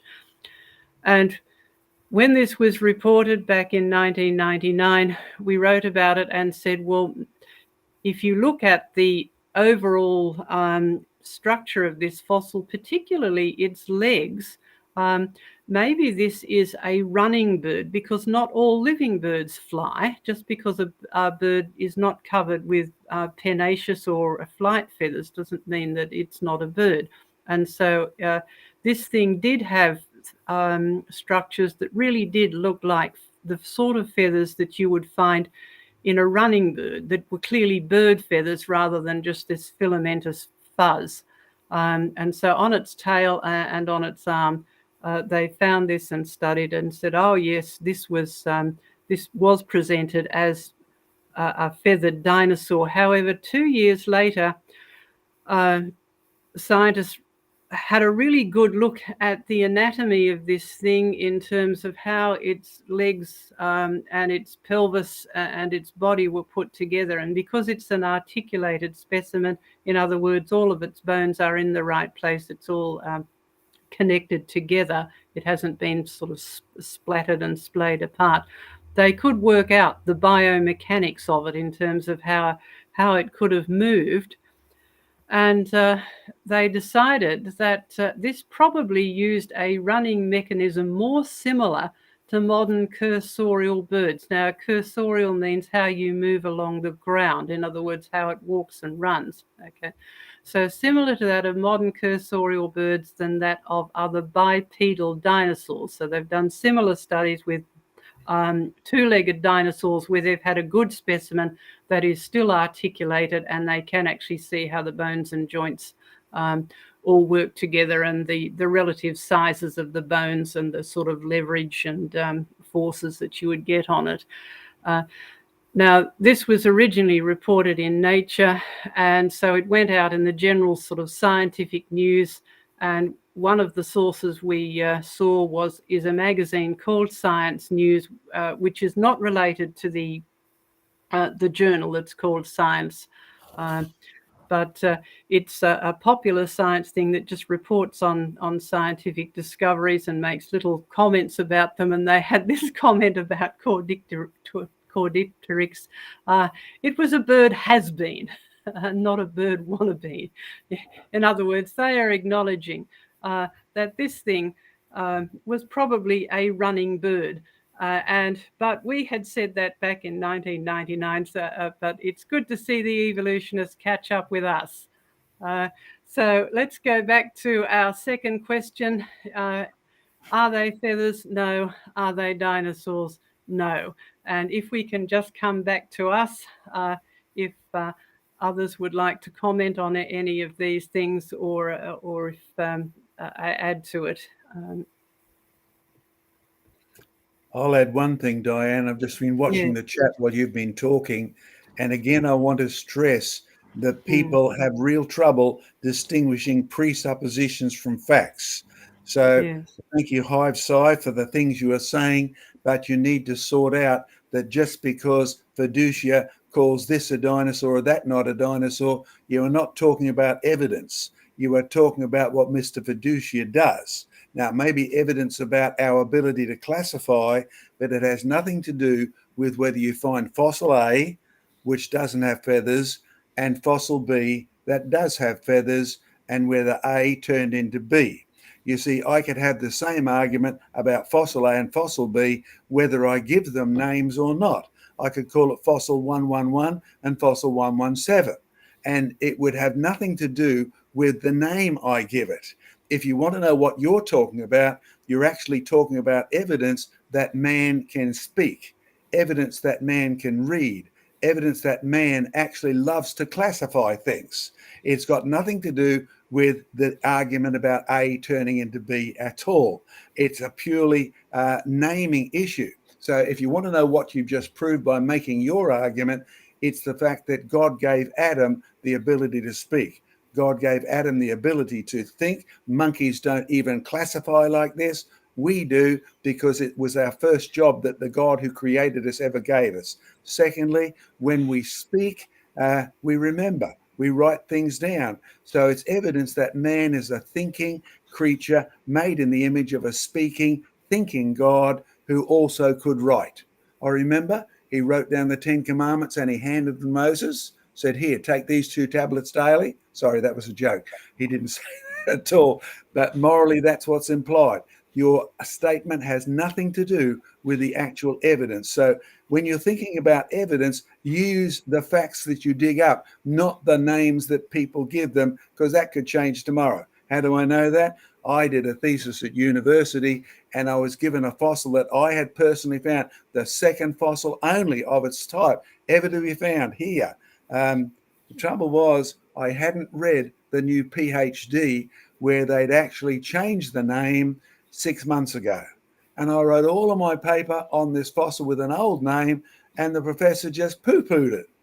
And the trouble is, you see, he was arguing on the basis that the name is what mattered. Now, in reality, do you know what's happened? That fossil has now again been reclassified back to its first name. So I was right, but I'll never be apologized to. Names are trivial. That's what we do. Fossils are the real thing. Great presentation, Diane. So over to the general public out there, if you've got any questions. I think it's time for that, isn't it, Joe? Well, just very briefly before we do some questions, let me just share one very quick thing with you, because there was actually a question on those bumps on Velociraptor, which Diane has dealt with, but I just wanted to bring this up because I had it in my archives. It's actually one of the things we'll be discussing in the article, which we'll be bringing out shortly, going through all of this kind of stuff. But this is the original publication in 2007, Turner et al. And you can see at the top A is the Velociraptor ulna, the bone, right? Down the bottom at C, you can see a modern turkey bone, which they used for comparison. Now, just by looking at the 2 bones, which are similar in size, you can see there's significant difference between the purported lumps on the Velociraptor ulna and the purported lumps on the bird bone of the same equivalence. That is that the bumps on the bird bone are very obviously bumps and therefore, quill holders, but or the quill knobs rather. But on the Velociraptor, they seem to be rather absent. In fact, you have to actually blow them up. You see that little red box section? You have to actually blow them up to quite significant size before you are able to see any kind of bumps or lumps or notches or anything like that at all. So that's the first comment, is that really there's very little ability to compare the two, because they are actually quite starkly different between the 2 of them. You can see how much bigger the modern day bird ones are as well. Now, there's a few comments that can be made in addition to this and to what Diane said. One of the things about the quill nods, the turkey ulna, or I think it might actually be a turkey vulture ulna, but either way, the turkey vulture ulna, which is the comparison side, compared to the Velociraptor bone, they're like much more significant. I mean, the ones on the Velociraptor bone are hardly there, even in the magnified image. So it does lead you first and foremost to wonder if these quill knobs really are quill knobs at all. This research was based on a single ulnar bone. So taxonomic misidentification is always a possibility when you're dealing with just one bone. Quill knobs are also usually evidence of secondary feathers used for flight, but nobody believes that velociraptors could fly, even the evolutionists. So it does suggest that the bumps possibly have, or probably have rather, a completely different function than just anchoring feathers. But there's something which we haven't mentioned out of all of this, which is actually quite important, which is none of this really fits, even according to the evolutionists' own dating. And that's something that's actually really quite significant. So what are we talking about? Well, if you're dealing with Velociraptor itself, the Velociraptor fossil, which is supposed to have these feathers, is dated to be about 80 million years old.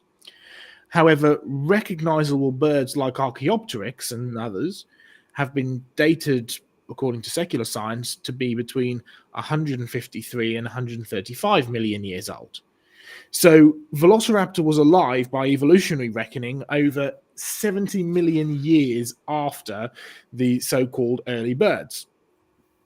And this is a mismatch of dates, which is actually a regular feature of fossils, which are touted as the closest relatives of modern birds. So if you're an evolutionist believing in evolutionary dino to bird evolution, you have to postulate that at least 70 million years of evolutionary stasis, in other words, they haven't changed, for this fossil to have any kind of significance for bird evolution. So there's not really any evidence to suggest velociraptors or any of the fossil dinosaurs, supposed feathered dinosaurs, to be dated before Archaeopteryx. So really, the velociraptor, like almost every other so-called feathered dinosaur, is just too late, according to the evolutionary dating scheme, to have any bearing on bird evolution in the first place.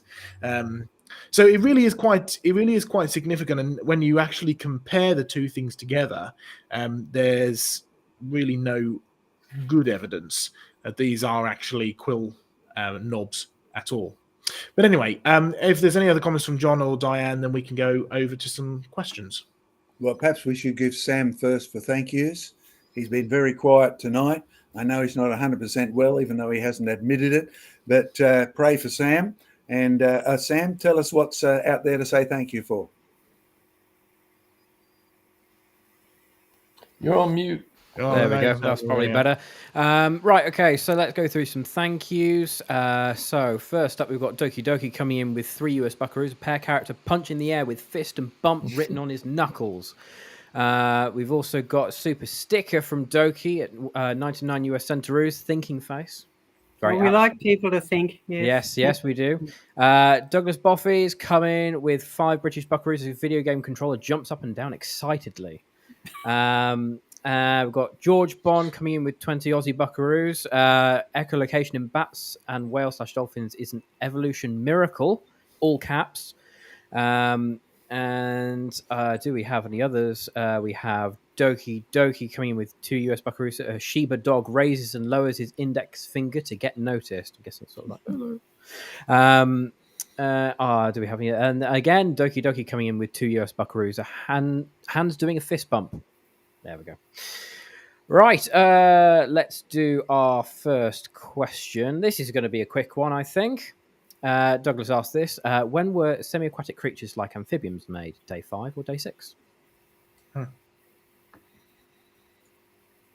Anybody else?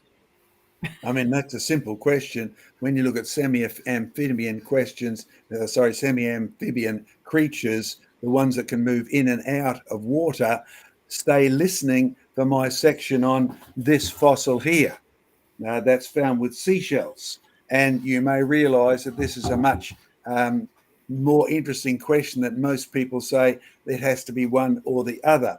Now, if I go to the beach, I walk in the water, but I don't stay living in there. I might have to do that on a boat, etc. So when you look at semi-amphibian creatures, the reality is it could be either, and you don't know. Did that help? Very specific definition. Anyway. Well, like amphibians, it's sort of that refers to being in 2 places or two kinds.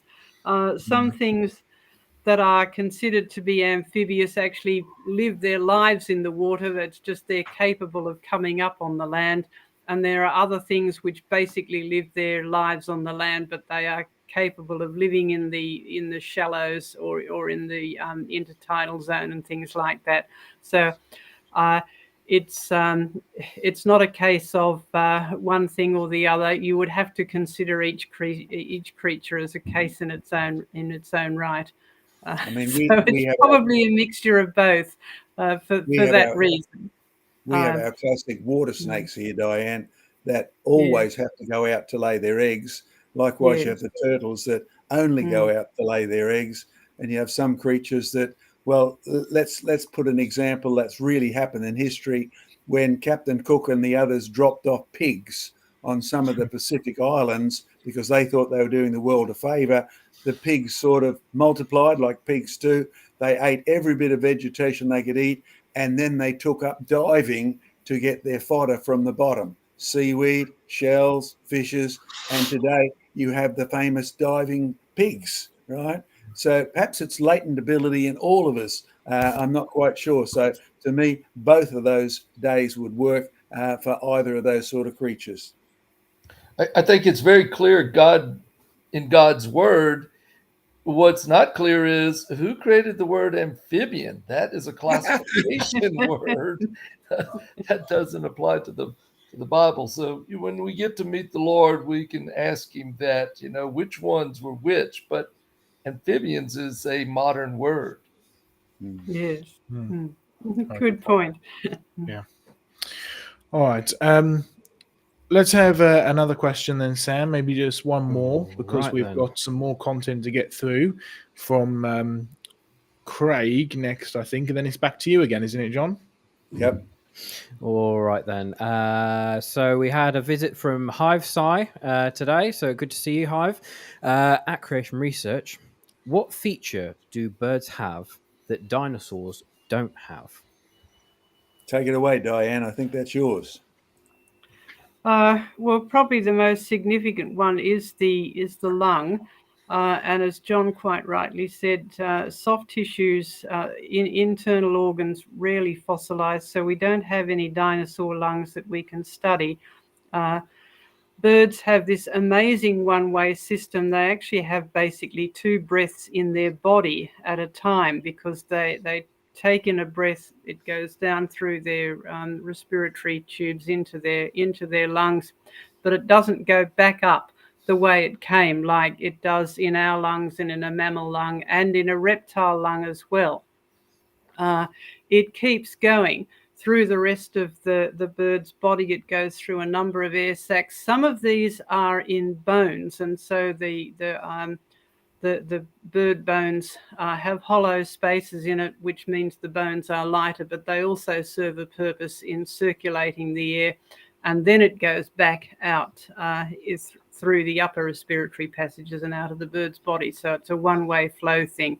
It's incredibly efficient for what's called gas exchange, which means the absorption of oxygen into the blood and the offloading of carbon dioxide from the blood into the air. But mammal lungs and reptile lungs don't have that system, and it requires very different anatomy. Now, some people say that dinosaurs did have this structure because some of them do have hollow spaces in their bones, but that is, unless you have the whole system all connected up with the lung and with the ducts that actually move the air, you cannot say that dinosaurs had a one-way lung. There's no evidence that they ever did. So that's probably the most significant feature. Also with that is a highly efficient four-chambered heart, which mammals and birds both have. And that doesn't mean our blood goes through 1, 2, 3, 4 chambers at once. It's to do with the way we oxygenate our blood as well. On one side of the heart, blood comes in from all the other parts of the body and gets pumped to the lungs, and then it comes back from the lungs and then gets pumped to the body. Now, the side of the heart that has to pump the blood to the body gives it a lot of extra force to get it out to the rest of the body. So there's a huge difference in the blood pressure between one side of the heart. So the left and right sides are completely divided from one another. That doesn't occur in a reptile heart. They do have a way of dividing the blood that goes to the body and to the lungs, but it's a different way other than having those two anatomically separate. So those are probably the most important features. Some of the others might like to add some other examples, but in terms of the biology, those are the most two important ones. Diane, wouldn't you have said, because you mentioned in your talk about the internal structures of the ear and that in the bird brain? Yes, a flying. You can tell whether a creature can fly because of the way its inner ear is structured and its balance mechanism. The inner ear is not just for hearing; it's also your balance organ for orientating your body, and particularly which way your head is orientated to the rest of the world and to the rest of your body. So the internal structure of the inner ear will show that they've done that for Archaeopteryx. It has the same sort of inner ear structure as a fully formed flying bird. That doesn't apply to dinosaurs as well. So that's another good example. They're the ones that are not in the textbooks usually, Diane, which is why people think there's such a commonality between the structure of the bird and the actual reptile. But when you actually get to actually look inside and see what's really there, the textbooks are lying by omission in most cases. I don't think we need to go any further. All right, well, let's go to Craig's video next, which I will pull up very shortly. Craig, do you want to give us an introduction as to what's going on with this? Oh, I think you're muted. There we go. Got it there. Yeah. Short, sharp, and sweet. Just a slightly different angle, but really, covering the same topic on start at least with the bird feathers, supposedly being on dinosaurs. So really, just take it away, I think, Sam, and it'll speak for itself. Great. Let's go for it. We're at our small dinosaur display at the Creation Discovery Centre here in Tasmania. We don't have a lot of artefacts like some of our other museums around the place, but we've got an important story to tell. And one of the things that we're trying to tell is the story of the supposed evolution of dinosaurs into birds. And it's a real lie. So let's go over and have a look at our little display that we've got here, based on the National Geographic story in the late 1990s. We've got here the story of Archaeoraptor, and the National Geographic published this, and it was a complete lie, and they knew it. So the story of Archaeoraptor is that the National Geographic had got a hold of this fossil that looked like a transitional form from dinosaurs to birds, and they had it scanned by the University of Texas, I believe. It was found in that scanning to be a fake, and this was reported to the National Geographic, but they still published their article saying it is the best evidence ever of dinosaur to bird evolution. But it was a fake. So why would they do this, and why would they lie? We've got the actual article here on display, so we can't get done for copyright because it's the actual publication. And we ask the question, why have we been lied to? So the whole point is that birds have not evolved from dinosaurs, even though virtually every museum you go to in Australia now would have exhibits showing that dinosaurs can grow feathers. It's just a nonsense. And Dr. Storrs Olsen from the Smithsonian has said a number of dramatic things about this, calling it a hoax, calling it melodramatic, and a whole bunch of other things. So what I want to do now is show you how dinosaurs are actually great evidence that the world was once very different. It was a good world. Let's check it out. Okay.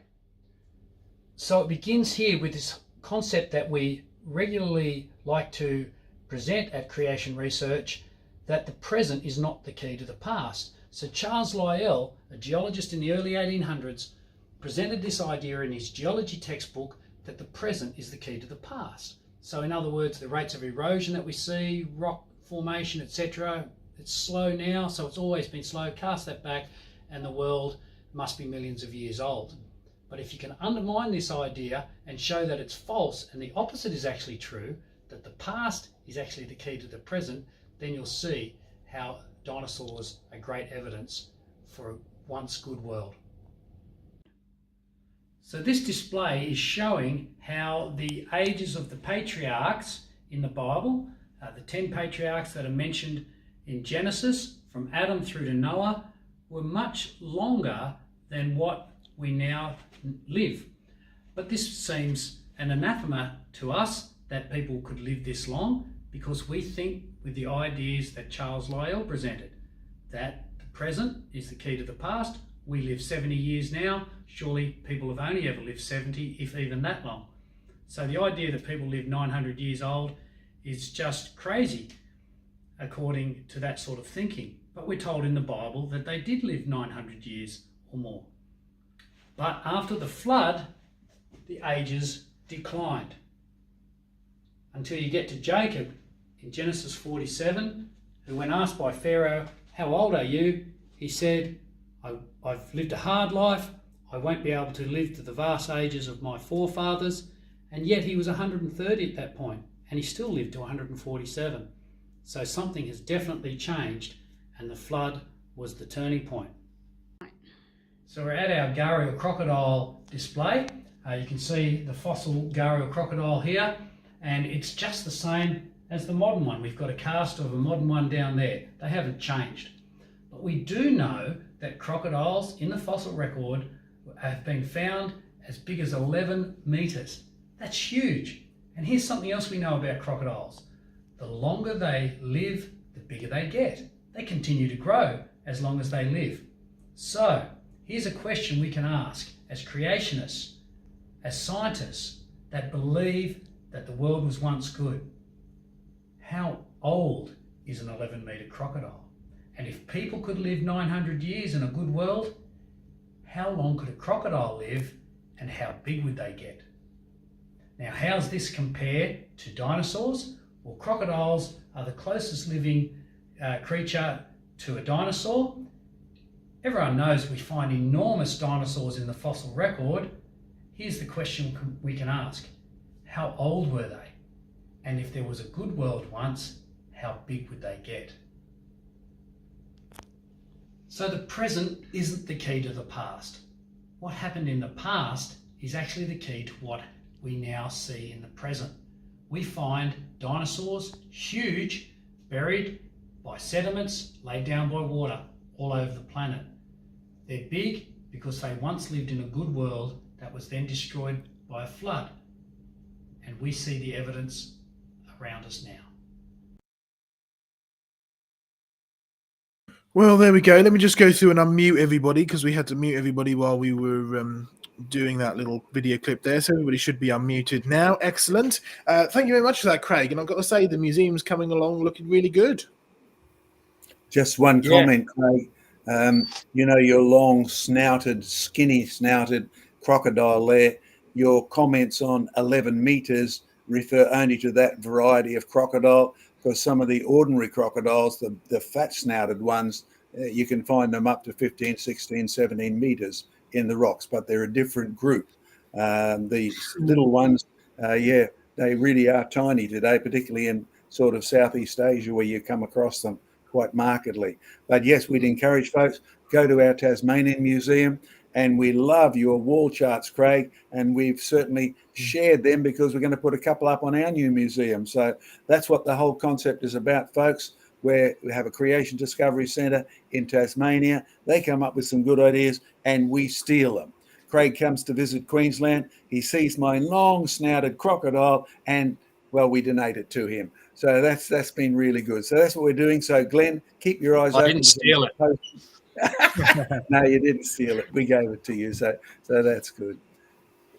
Okay, do you want to go straight to me now, Joe? I think so, yeah. We've only got about 15 minutes or so left. So why don't we go over to you, John, before we maybe finish with a question or two.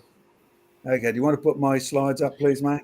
I can do that, no problem. If you want to just click on your PowerPoint and bring your slides up on your screen, we'll get them up here. There we are. All right, now you'll notice our older, much older logo there with creationresearch.net. Again, don't forget to go to Q&A, go to Fact File. If you want to see all the things that Diane has been talking about, then I'd encourage you to do that. And thank you for the suggestion about a name, Jurassic John. Appreciated, because we run Jurassic Ark. But currently I'm known by John Mackay, the creation guy. And I might tell you a bit more about how we got that a little later. Okay, let's take you to sort of middle outback New South Wales. Now, it's outback for most visitors, but outback is a bit further out to the Aussies. You could say beyond the black stump, wherever that black stump happens to be from a bushfire. But we're going to roughly that location because this is where you go to try and get rich quick. This is where you go and you find beautiful opals, opalized seashells, lingulas, brachiopods, lamellibranchs. It's also where you find these big footprints. Footprints? Well, they're interesting because they look like horsey toes. Now, a friend of mine owns the originals of these, and we've got some casts. Fabulous stuff. But what does it turn out to be? After much prolonged study, they're big enough to be dinosaurs, but not the normal dinosaur footprint you find. So you too can get from Creation Research a lovely brochure all about this on how the experts have concluded the dinosaur that made these was up to its neck in water. It was swimming. It was swimming. Was it in a sea? Was it in a flood? Because it's actually embedded into the opaline, opal-bearing mixture mess that makes up Lightning Ridge. You see, there's what's underneath it. Fantastic stuff. Oh, what can you see? Well, there's all closed lamellibranchs there. There's closed things, shells of all sorts. Now, as Joe will tell you, as any fisherman will tell you, when you find pippy shells, which we call them out here, fishermen do, and they're closed, they were buried alive, particularly if you find them in a mass like that. You see, they don't live like that. That's a washed together mess. But look what else we have from this site. Can you see this? No. How many museums have you seen with a starfish crawling over the closed lamellibranch shells, doing its best to try and escape? I mean, look at those lovely little, the little creeper handy things that starfishes have got. It was buried while it was trying to escape the flood that was washing in the mass of shells and the mass of creatures that are buried with it. Oh, and the good news is it's now been buried and the silica has got involved in it. The alkaline environment has turned so much of it into opal. There's no doubt about it. It was flooding and the dinosaur could just reach the bottom. That's why its footprints disappear after a while. It probably either drowned and washed away or the footprints washed away in the flood. Take your pick. So let me take you to one other site here in Australia. Now, you'll find if you go to our website or you go to streaming, we have 3 videos which are available on Dinosaurs Down Under. I'd encourage you, get them, subscribe to them, get our streaming services. You will learn an awful lot more than what we're doing here. Okay, what came from this site? Well, here we have a fossil. We have a fossil skull. It's a dinosaur skull. You see the eyeballs on the left-hand side there? And the interesting thing about this dinosaur is it was found with its skin still attached. You could actually turn it over and see what's inside. This is the famous dinosaur that got the name Minmi. In fact, some of its ribs have now eroded out because it was found at the surface. Erosion had been occurring, but the skin was on it, so it had obviously been buried quickly. In fact, you could see the scales still attached. And apart from where the cows walked over it and the dingoes walked over it, and even the people walked over it before they found it, this was a well-preserved dinosaur. By the way, it doesn't matter whether you're a person, a pig, or a dinosaur. If you are well-preserved, you are not only buried quickly, you are buried deeply and in the absence of air or other bugs being able to get at you. You see, this is so well preserved. There we are, flip it over. What are you looking at? You're looking at the intestinal section of this dinosaur. And you see the spot marked in green, the little lumps further to the left-hand side? We know what this dinosaur ate. Minmi, our best preserved dinosaur, was eating vegetable products. He was a vegetarian. That's why we have him in our Jurassic Ark. Look at that. Scaly, funny skin. They're still there. That's how we know we can be 100% accurate. No evidence of feathers. We can be 100% accurate. We've got the actual fossil. Lovely head. We've got the actual fossil. The eyeballs. we know that many dinosaurs would have been short-sighted because they've got round backs to their eyeballs. When you've got a whole fossil, it doesn't matter whether I call this Minmi or Mama. The fossil's what matters, what the names. The names is evidence about ourselves. Okay, so when you have a look at fossils, I always love to use this with the kids, particularly because it's an adult concept book turned into a kid's information source. How an animal can become a fossil. Notice they've used dinosaurs? I always get sentimental about this part. That's supposed to be a joke, by the way. Geologists don't have a really great sense of humor, but have a look at the pictures. The dinosaur on the top left is actually upside down in water. The dinosaur on the top right is buried with its legs still up. The dinosaurs on the bottom left is buried totally and fossilizing. The dinosaur on the bottom right is actually exposed so that the station owner here in Australia can actually find it. But there's a question about this. The animal dies and sinks to the bottom of the sea. It's covered by sediment. Question: what is a land-dwelling, fruit-eating, seed-eating vegetarian doing upside down out at sea, sinking to the bottom? You see, when you come to our museums, we make you think, because this book never asks you that question at all. A land dweller? How do you get a 20-ton land-dwelling dinosaur upside down out to sea?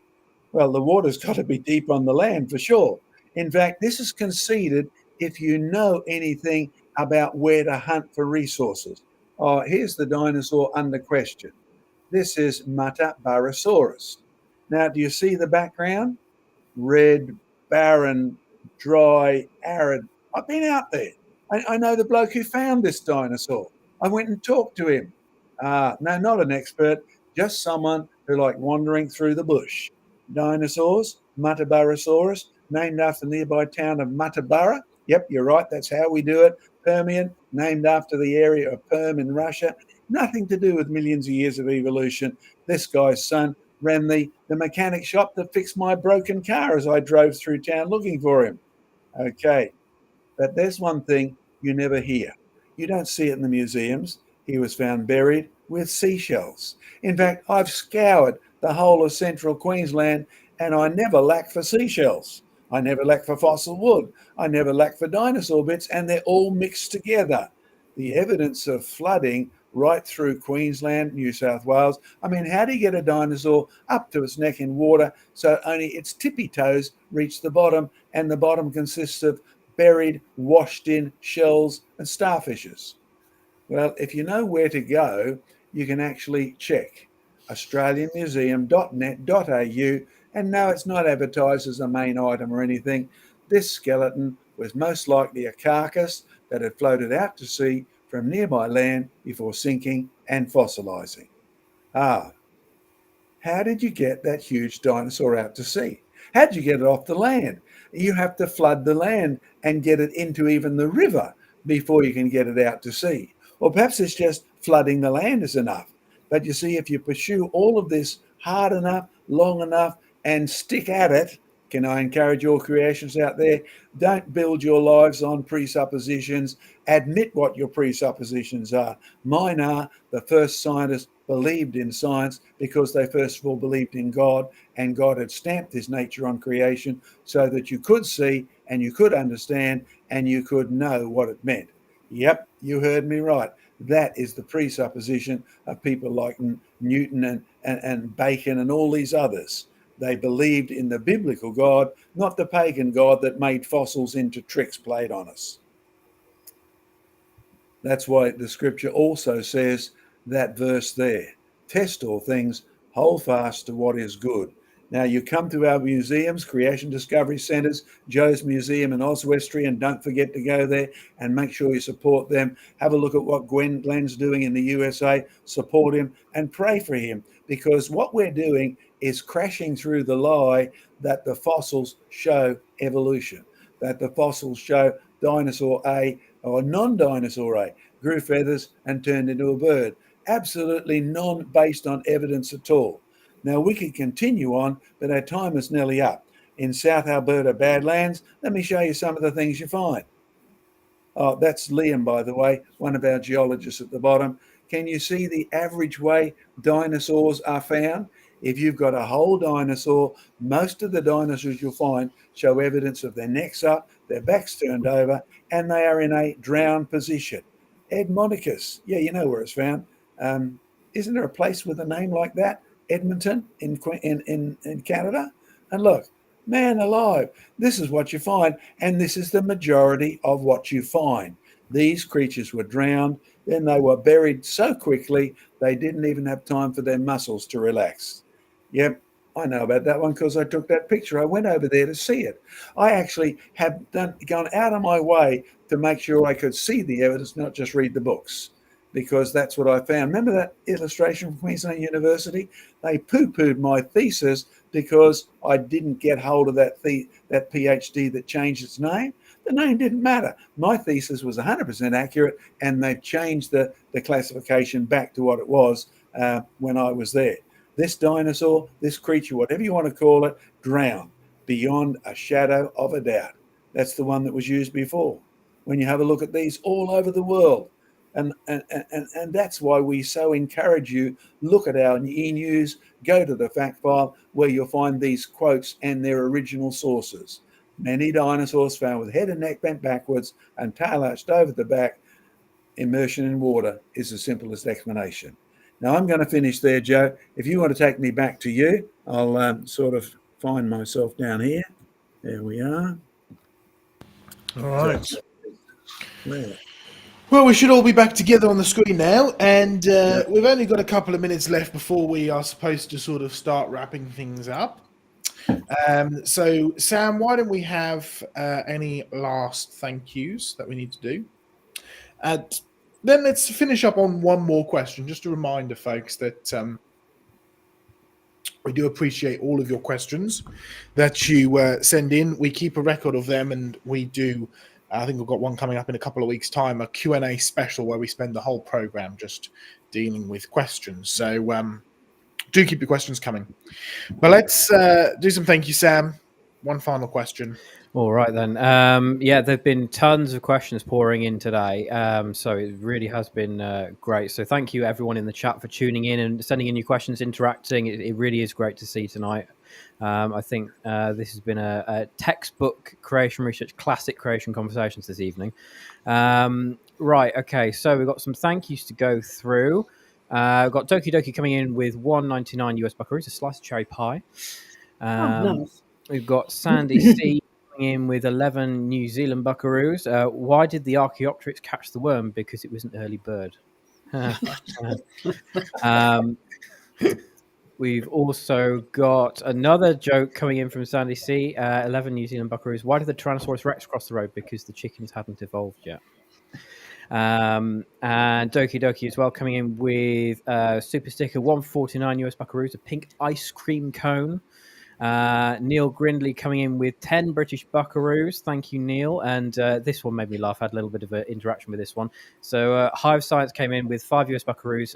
Creationist talking dragons with no mention of bombardier beetles. Say what? And then I replied, quick, someone get Professor Andy McIntosh in here. We do have plans to get Andy on the show, by the way. Yes, that would be good. Yeah, our next guest, just while we mention very quickly, our next guest is not next week, it's the following week. We've got Simon Turpin from Answers in Genesis, which I'm looking forward to. Make sure you tune in for that.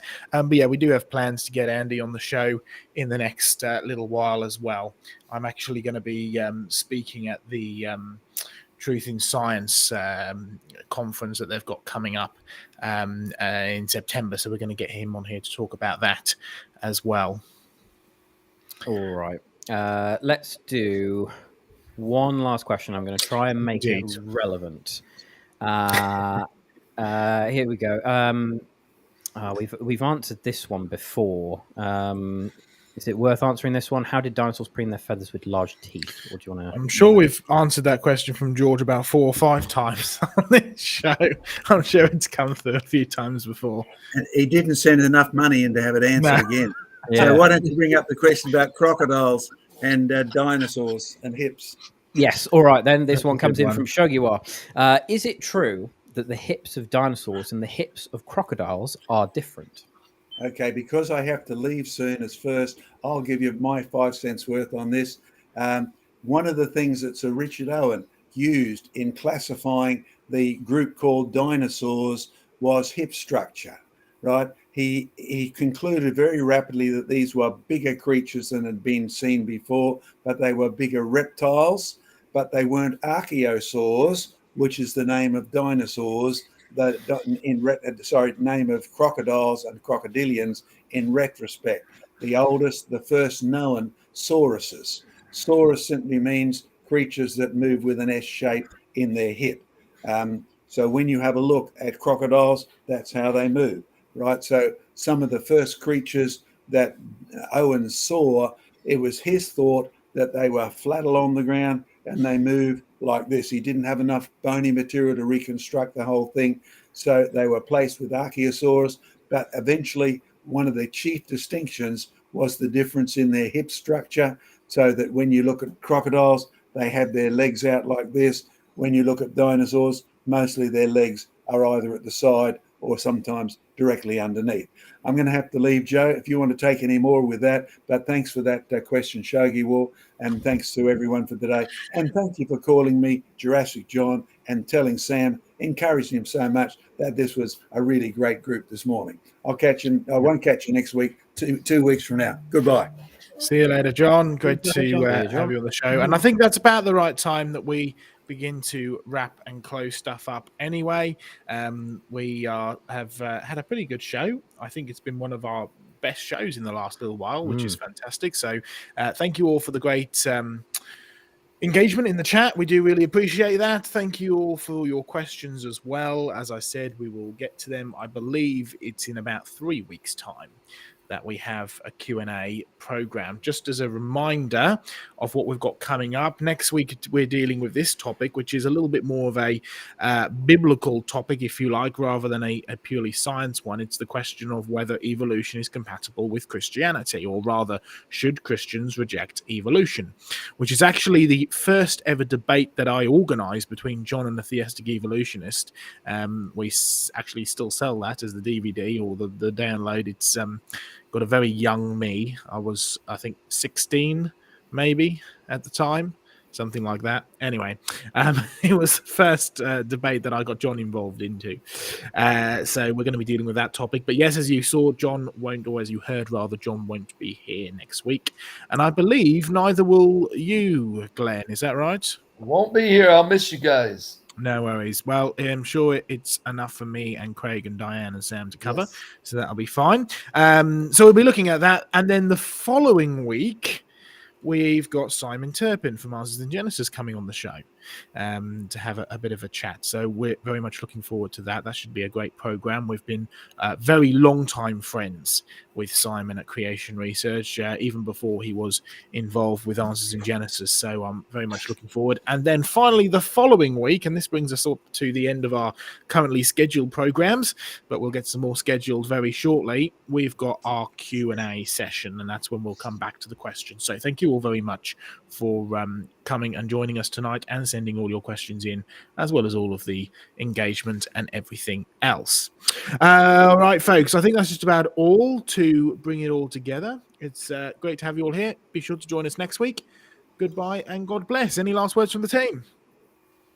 Yes, one quick word from me. Do make sure that you subscribe to the newsletter. It really is a great way of staying up to date with everything in the ministry. Any sort of tidbits, information, announcements, happening things going on. It's like a bumper edition of Creation Conversations. But yeah, it's free, so you don't have to pay for it. So it's all good. So why not? No, we don't spam you. We don't spam you. Yeah. No, do join and sign up to the newsletter. That's something that is quite important. So that's great. All right, folks. Well, goodbye and God bless. We will see you next week for another Creation Conversation. So goodbye and God bless. Goodbye. Goodbye.